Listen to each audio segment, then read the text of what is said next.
السلام علیکم ورحمۃ اللہ وبرکاتہ۔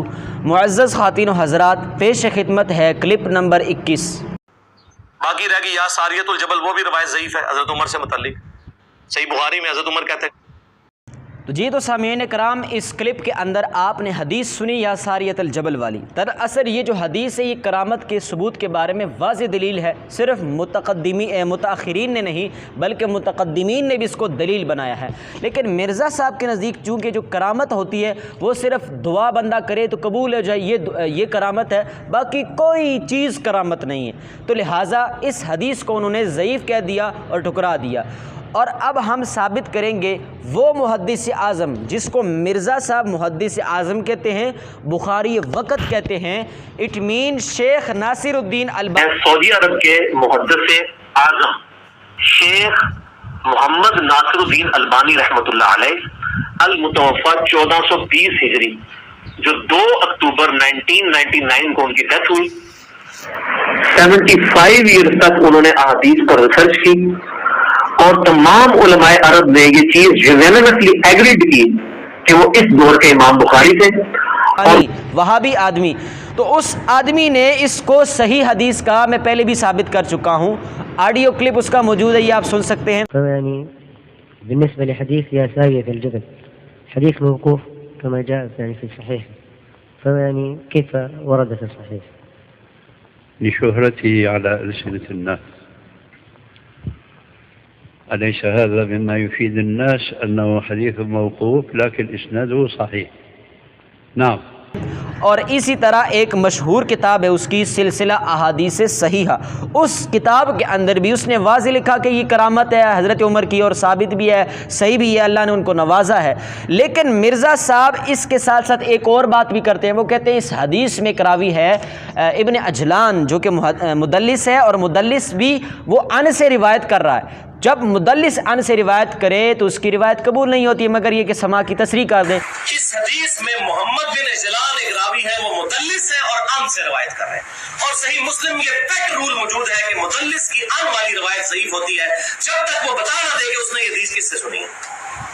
اصول تو مرزا صاحب نے ٹھیک سنایا، اب بات رہی یہ کہ یہ سما کی تصریح کیا موجود ہے یا نہیں۔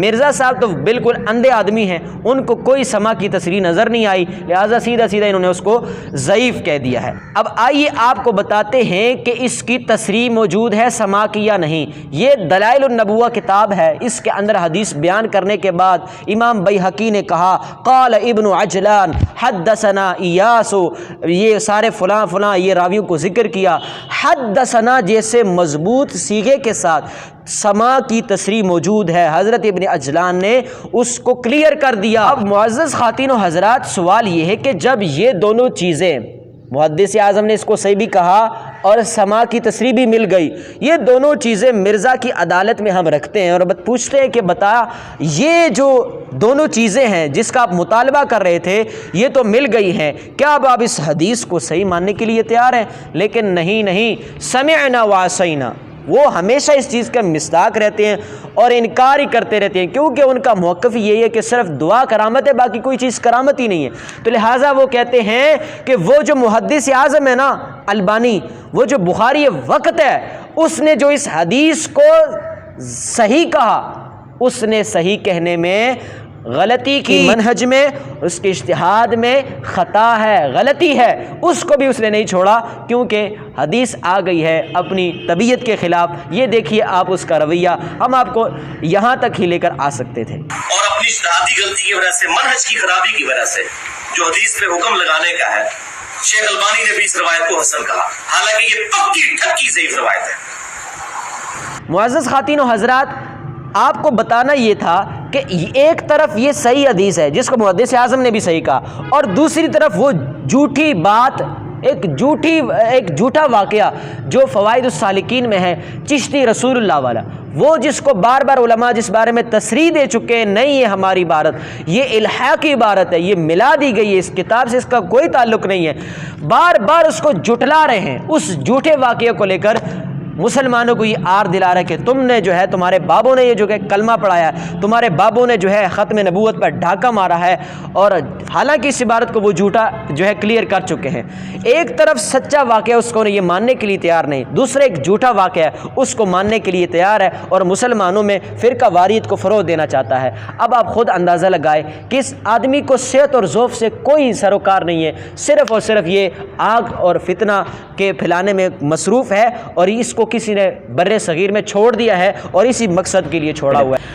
اب بات کرتے ہیں کہ جب یہ رویہ ہم نے مرزا کے اسٹوڈنٹ کے سامنے رکھا، وہ کہتے ہیں جی واقعی ایسا ہی ہے، وہ 3-4 دن سے میرے ساتھ کال پر ہے، لائیو انڈیا سے واٹس ایپ پہ کال بات ہوتی ہے ہماری، تو کتنے گھنٹے میری ان سے بات ہوئی، تو وہ جناب کاش میں واٹس ایپ کی وہ ریکارڈنگ آپ کو سنا دیتا، لیکن مجھے ریکارڈنگ کرنے کا پتہ کوئی نہیں۔ وہ کہتے ہیں ہمیں بھی اس کی کوئی سمجھ نہیں آتی، بعض اوقات اس کا موقف کچھ اور ہوتا ہے، بعض اوقات کچھ اور ہوتا ہے، اور یہ جو اس کا رویہ یہ ہمیں بھی سمجھ نہیں آیا۔ لہٰذا میں نے کہا کہ بریلوی لوگ یہ کہتے ہیں، میں نے ذرا اجنبیت اختیار کی، میں نے کہا وہ تو اس کو کرامت کے طور پر دلیل مانتے ہیں اور البانی کے جو ہے والا پیش کرتے ہیں، ہم اب کیا کریں؟ کہتے ہیں جی اب آپ خاموشی اختیار کریں۔ تو 3-4 دن کے بعد اس نے یہ بات کہی ہے، اور پھر دوسری سے جب بات ہوئی تو وہ کہتا ہے جی میری عربی کچی ہے، تو البانی صاحب کی آپ نے عربی عبارت سینڈ کی، میری عربی کچی ہے۔ میں نے کہا جب تیری عربی کچی ہے، تیرے استاد کی بھی کچی ہے، اور جا کے دیکھ لینا میں اس کو ثابت کر چکا ہوں، تو کیوں ایسی کچی باتیں کرتے ہو؟ خدا را کچھ خوف کرو، اول اللہ کو منہ دکھانا ہے، رسول اللہ کو منہ دکھانا ہے، اور حدیث کو ضعیف کہنے میں تم منٹ نہیں لگاتے۔ 4 دن ہو گئے تمہیں حدیث کو ضعیف ثابت کرنے کے لیے، تم ثابت کر ہی نہیں سکے، کبھی کسی کا حوالہ تو کبھی کسی کا کلپ سینڈ کیا۔ تو لہٰذا خواتین و حضرات آپ اس بات کو سمجھیے، خدا را ان کو نہ سنیں، اپنے مسلک کو اپنے نظریے کو پڑھیں، کیونکہ یہ وہ دین ہے جس نے ہمیں جنت میں لے کر جانا ہے، اور یہ ایک جہاں نہیں ہے، جو دوسرا جہاں ہے وہ ابدی ہے، ہمیشہ کے لیے ہے۔ تو لہٰذا اس جہاں میں اگر رہنا ہے صحیح طریقے سے اور راحت لینی ہے تو اس دین کو پوری طرح پڑھیں، اس کو مذاق نہ سمجھیں۔